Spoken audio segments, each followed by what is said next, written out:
The placing of the barrister's wig is Vanessa McGoldrick's crowning moment.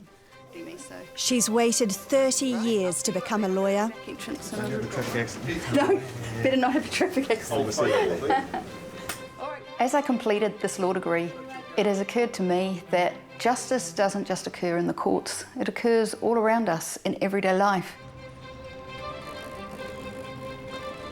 People with disabilities are the most affected. I've come across numerous examples, be it in the health industry, be it with education, be it with a legal matter, where all they need is an advocate to act on their behalf. Today, Vanessa will be admitted to the bar. Thank you. Are we courtroom 3? Yes, everybody else is there. Thank you. It's like such a long time waiting for just today, so it's really exciting.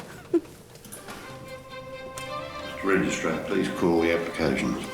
Application for admission as a barrister and solicitor by Vanessa McGoldrick. Justice comes in many different ways, and I want the world that my daughters will grow up in to be a world where people have the ability to go and get that help when they need it. Vanessa McGoldrick, do you swear by Almighty God that you will truly and honestly conduct yourself in the practice of a barrister and solicitor, acknowledge the taking of the oath by saying, I do? I do. From high school time, I always wanted to do something with law. It came about because we had this visit from high school up to the local courthouse, so I got to see firsthand what was happening up there, and it just seemed exciting. And I think back then my perception of law was that it was very black and white. But she didn't believe it was possible for a girl with a disability. I always wanted to do my law degree, but when I was at school, they said to me there were no accessible universities, and I was on 2 crutches and close to having to go into a wheelchair. And I accepted more easily, because I had a disability, that this wasn't an option for me. The career options that my career advisor gave me were very limited. It was learn to type. Use your fingers and learn to type, because that will be the extent of what you'll be able to do.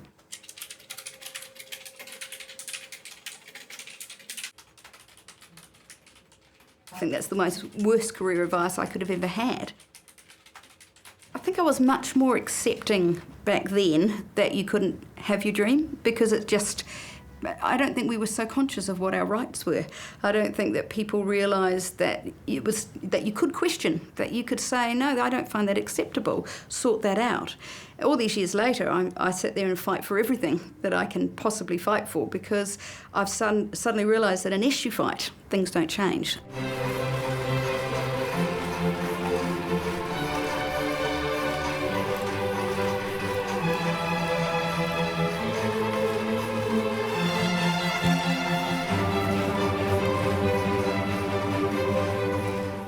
I was born with Nail-Patella syndrome. That means that I have no kneecaps in my knees whatsoever. There are different extents of the disability, but I am one of the more severe cases of Nail-Patella syndrome. So when I was born, there was no kneecap, there was no connecting tissue, there was nothing that made the 2 parts work together. So the only way they could see of making me walk was to cut the muscle that runs along the side of my leg. So they've cut that out, remove the muscle on the left and move it over to the front. That meant I then had a kind of muscle running over the side, not where the quadricep would run, but giving me some movement to be able to lift my leg and have a kicking action. But by the time we got to the right leg, it was a bit of a different story. So on the right leg, same thing, no kneecap, no cartilage, no pulley system and no quadriceps. But the cutting of the muscle to the right-hand side and putting over wasn't a success. So later operations I had were things like turnbuckle plasters, where they would plaster my whole leg, slit the back of the plaster, attach a buckle to the back of my thigh and the back of my calf, and then turn a buckle every night, and it would have the effect of straightening my leg out gradually. But as you can imagine, the pressure went over the knee area, and it wasn't very well thought out, because as it went over the knee area, I had no kneecaps to protect my knees, and they eventually split open. We were then running out of things that we could transfer, so we cut the muscle that ran down the back of the leg, and they transferred that over to again try and give a kicking muscle.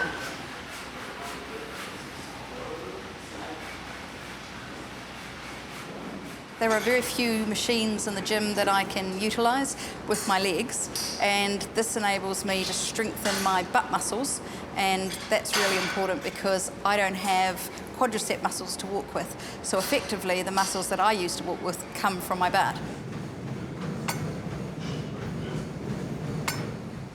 My parents were told, this child will never walk. Do not give her false hope. Amputate both her legs now and let her get used to the fact that she's got false legs. Now, for 1965, when I was born, that was probably very valid medical advice. You are a person with an absence of self-pity. You are an outgoing and extroverted person. You have boundless energy, and you have a willingness to give anything a go. These characteristics have been demonstrated in many other ways. You set about acquiring a range of skills, work at law firms, work at this court as a stenographer. This was followed by around 4 more years in England where you worked for Freshfields. And Freshfields is one of the largest law firms in the United Kingdom, and I know that you've got to be good to get into those firms. My father was staunchly English. There was no way someone was chopping off his daughter's legs.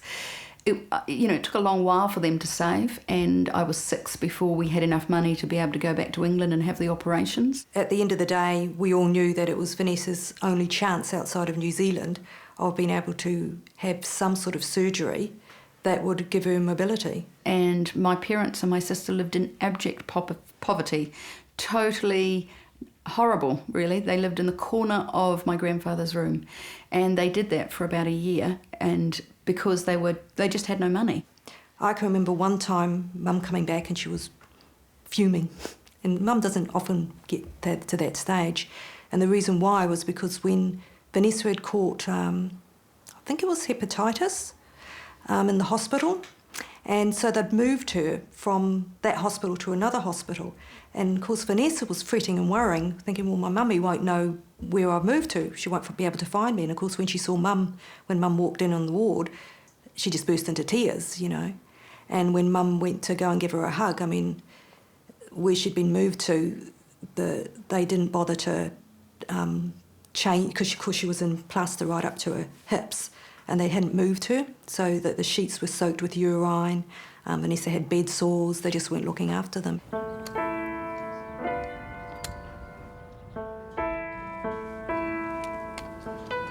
There are moments in your life that define you. Starting off with long periods in hospital was a defining moment. Having to be away from your family for over a year and not really see any of them, it made me extrovert. I had to be out there, I had to interact with other people, and that's a huge part of who I am today. I'm not scared to go and talk to strangers because that's what I had to do in order to survive. So I think there's a survival thing that kicks in at that early age. But as I've gone through life and as I've faced different barriers and different adversities, and I've watched others face them, you start to get this awareness that, well, actually, who is going to stand up? Who is going to be standing in the space that makes a difference? And suddenly it occurs to you, well, hang on, it may as well be me. She knew she could really make a difference if only she could get that law degree. But her physical restrictions would make getting around a campus too hard. She'd have to use a wheelchair. That would result in her muscles wasting, and she could lose her ability to walk. I'm 46 now. When I was investigating this option, I was 16. 30 years have gone by, and we still don't do law by correspondence. And they said to me, but we do have wheelchair-friendly universities. And I'm like, well, hooray. Good for you that you have wheelchair-friendly universities, but what do I do now that my mobility is actually better than what it was? I'm not in a wheelchair, but it's not good enough to be able to walk around the whole campus. If I walk around the campus, I'm going to be tired within the first couple of 100 metres. I'll never make it around for a whole day. So the reality meant that, wheelchair-friendly or not, law was no longer available for me 30 years on, the same way it wasn't available for me when I was 16. That rankled. That got my dander up, if you like. And I decided I would try and do something about it. She pleaded her case to the country's law faculties. So I did a letter to the Dean of Law at Auckland. I sent excerpts in from different acts saying, I believe that you're breaching my human rights. If I go to your wheelchair-friendly university, I will have to hop in a wheelchair to be able to cope. If I do that, and I do that full-time for 4 years, I won't walk at the end of it. And I'm not prepared to trade my mobility that I currently have for my education, and nor should I be expected to. You should offer this by correspondence to me. And I got a 3-line letter back which effectively said, not happening. Go try Otago. And I did. Completely different attitude. Otago University's Dean of Law, Mark Hannigan, saw it as a human rights issue and was convinced Vanessa would be allowed to study from home. She does want to use the law degree, which I think is wonderful, to make the world a better place. She really wants to improve things. She wants to be an advocate. She wants to improve things for people. So she had all the right motivations and the right attitude and all the right abilities. So it all kind of, for me, in the first meeting, it all fell into place. I thought she is born to be a lawyer. And every year he comes to Whangarei and takes me out for lunch and meets with me, and he's always there at the other end of the email or the phone should I need him. Hi Vanessa. Hi there, Mark. How you keeping? Oh, really well. A supportive friendship has developed, and no one is more delighted to see Vanessa come to the end of her studies. And I found it fascinating hearing the case law, how it's evolved and why the law is what it is. You know, all of the case law that's coming through, it's really important to keep up all of that. No, it is, because New learning. the fascinating thing about law, it's subtly changing all the time. Yes. You know, even the judges don't think they're changing it, but they often are changing it. Just a little slip of the tongue here and a little adjustment here, and before you know it, you've got quite a different approach happening, you know. I believe your law faculty. You know, he's talked to all of his staff, you know, because there's been staff who've been going, what is this person who gets these lectures taped? Where is she? We never see her, or whatever. And he's explained to them what he's trying to achieve for me. Oh, I loved Did you? Yeah. I thought you'd love it. it. Was funny. You think you'll do court work? Definitely will do court I work. hope you will, Yeah. because I mean I think you'd be gifted. Because that's the natural advocate. Yes, That's where I you am- really advocate. I you did know. enjoy the part where you get to have another comeback. We were able to make arrangements. I mean, she did come to the university, so that was good, and do some of the stuff down there, but mostly she did it from afar. And generally that's not what is generally allowed or what we would generally do.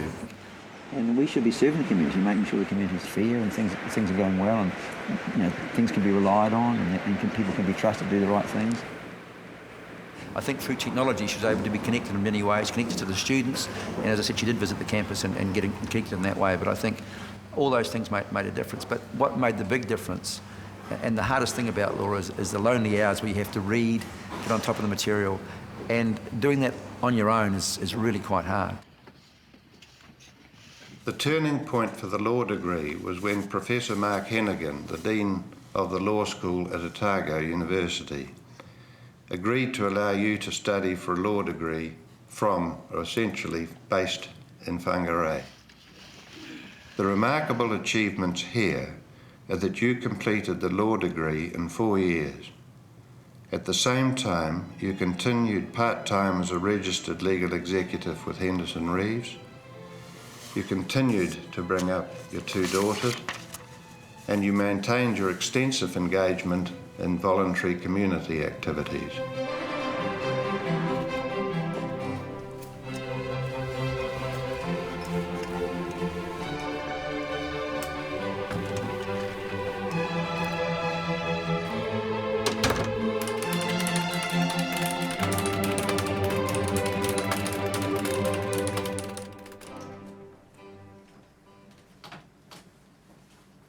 I've been a legal exec for 22 years now, so I've been doing law, the practical side of law, for a long time. I've learnt that time management is an exceptional skill, and I have it. So I would, on an average day while I'm studying, this is going to sound terrible, but I would study until about 10 o'clock at night, sleep until about 3 or 4 in the morning, then get back up and study until about 7. Then I would get the girls ready, get them all off to school, go down to the gym for an hour, come into work until about 3 or 3:30 because I do a reduced day, and then I would collect the girls from school, head home, study till dinner time, cook dinner, study till 10, and that is an average day for me. So I've been studying about 50 hours a week. On top of that, so obviously I've been working and I've been studying, I've been on 4 different boards.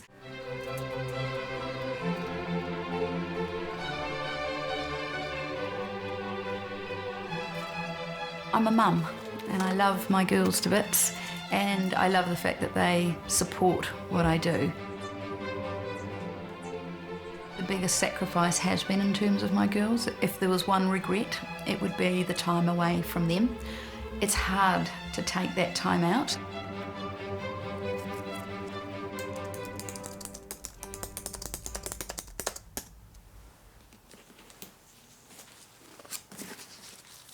That sometimes they'll come in while I'm studying and they'll go, "Mum," and I'm like, "Yes," because I'm deep in concentration, and they'll go, "It's 7 o'clock and you haven't fed us." And I'm like, "Oh, okay, I suppose you've got a point." Hi. You gonna come join me? Yeah. Alrighty. Let me just put this away, eh? And I'll go off and I'll cook dinner and we'll have our meal together kind of thing. And they know that I've got to head back to the study, but you feel mean because they'll say, "Oh, Mum, watch a DVD with us." And I know that, if I sit down and watch a DVD, there's a couple of hours gone, and that's then going to be me till 4 or 5 in the morning instead of maybe 2 or 3. And so it's like, which would I rather do? Oh, that would be curl up with my girls and watch the DVD. But 90% of the time I'm going to say, "No, honey, I'm going to have to go do the study." And the worst part is if I do curl up and watch the DVD, I'm usually so tired I'm asleep in the first 10 minutes. There's this perception that you can do everything nowadays, be a super mum.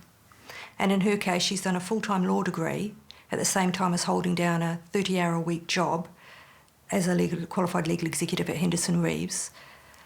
And then when I also look at the fact that she's a full-time mum to 2 young girls, aged 12 and 14 now, as a solo mum, that is, and then she's got her disability, which causes her a lot of pain, and she doesn't always let that on to other people.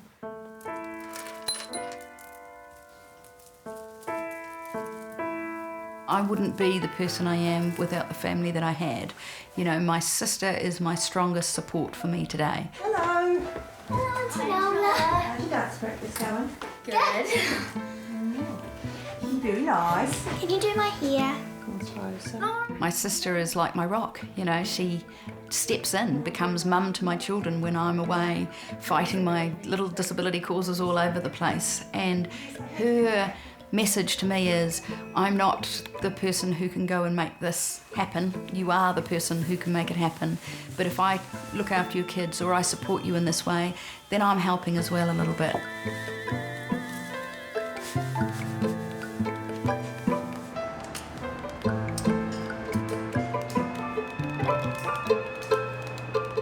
The contribution to community work is impressive in itself. You are a staunch advocate for the disabled. You are currently a trustee of the Whangarei Accessible Housing Trust. You are a member of Pro-Power Self-Employment for Disabled People. You are a committee member of the local Northland branch of CCS Disability Action. We're at the Whangarei Aquatic Centre. It's the main place in Whangarei where you can go to the pool and go to the gym, and it's kind of like my second home because I spend at least 3 days a week here, usually 5. We had no car parks immediately in front of the aquatic centre, and that meant that people with disabilities faced a 60-metre walk from the car park up through to the centre. So we campaigned and we got the parking changed, so we've now got 3 car parks along the front here, and the walkway is now covered all the way to the bottom where there are another 4 car parks.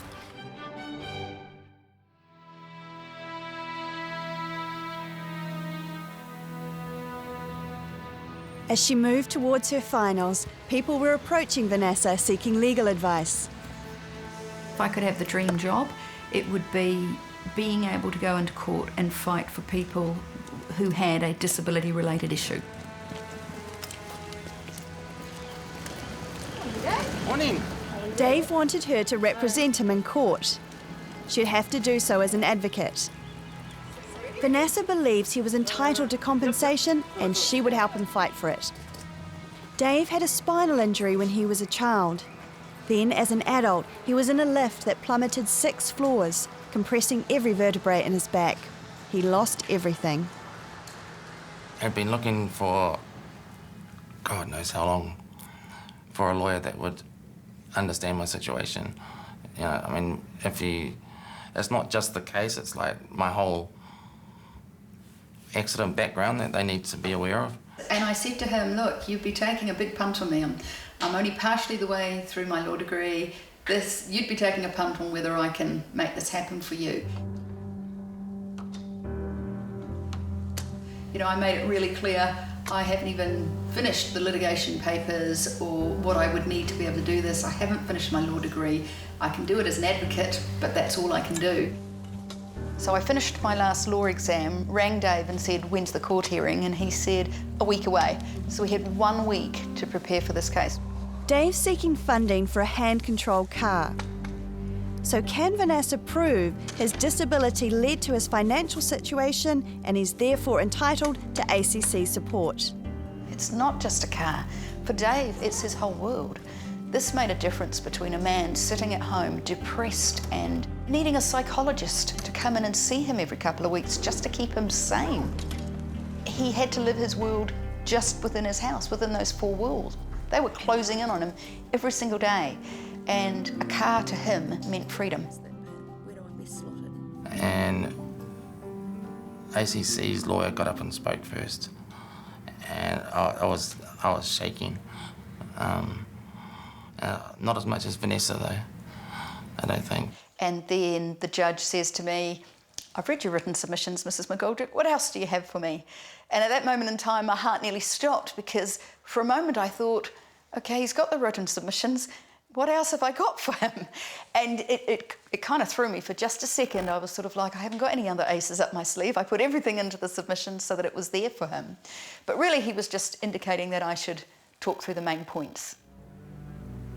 The essential point in this case, Your Honour, is whether the applicant unreasonably disposed of a vehicle. Your Honour, by way of background, Dave had his first injury, which was covered by ACC, at the age of 11 when he fell out of a tree, breaking his back. Not being the kind of person who would let that hold him back, he proceeded on to have a very successful career in management. It was during that new career, at the age of 30, that he entered a lift which fell 6 floors, resulting in him breaking his back a second time. Your Honour, today's application is in relation to a vehicle. Dave has requested ACC assist him with the purchase of a modified vehicle. She presented herself really well. She did all the research that she needed to do. On the day, she told me what was going to happen, even though she had never been in a courtroom before, as an advocate or a lawyer. Dave went to ACC and sought assistance. ACC were unable to assist. There were times that I became immediately conscious that I was doing something that I should be doing better. The judge said to me at one point, can you slow down a little bit for me? So you realise that you need to speak slower so that he's following your arguments. Regardless of ACC's submission that Dave could utilise his own money to purchase a vehicle, with respect, Your Honour, that is not a matter for consideration by you. The only matter before Your Honour to consider is whether Dave unreasonably disposed of the vehicle, and we would submit that he did not. The judge ruled that ACC review its decision. Dave got his car and his independence. The justice of the situation, I suppose, is the part that made me want to fight so hard for him, because I could imagine his world. I've lived in this world, and I couldn't imagine not being able to get out for the sake of a car that had the right adaptions.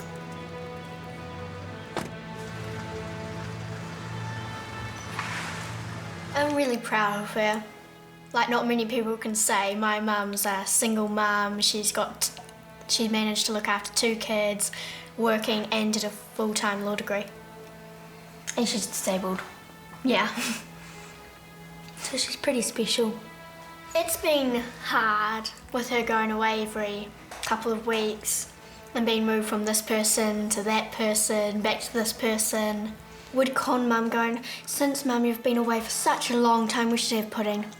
We should have extra ice cream. You should buy chocolate sauce. It's been an incredible roller coaster, and I couldn't be here today without the support of a lot of very important people. The journey has not come without sacrifice, but all the sacrifice on my part is mirrored by the sacrifice on the part of my family and my friends. To my girls, Tara and Caitlin, for all the times that you've cuddled me, believed in me, come and stood next to me and told me, you can do it, thank you. There's been a lot of times where you can doubt yourself in the early hours of a morning when you're studying for an essay or test or an exam, and one cuddle from one of you two has made the difference. I just hope I haven't permanently put you off study for life. To my sister, to my friends who've stood in and been the surrogate mothers for my children when I've had to be away, for believing in me, for standing by me, thank you. Do you, Vanessa McGoldrick, so admitted as a barrister and solicitor of this court, wish to move? I do, Your Honour. It is my pleasure and it is my privilege to have been able to admit you to the bar.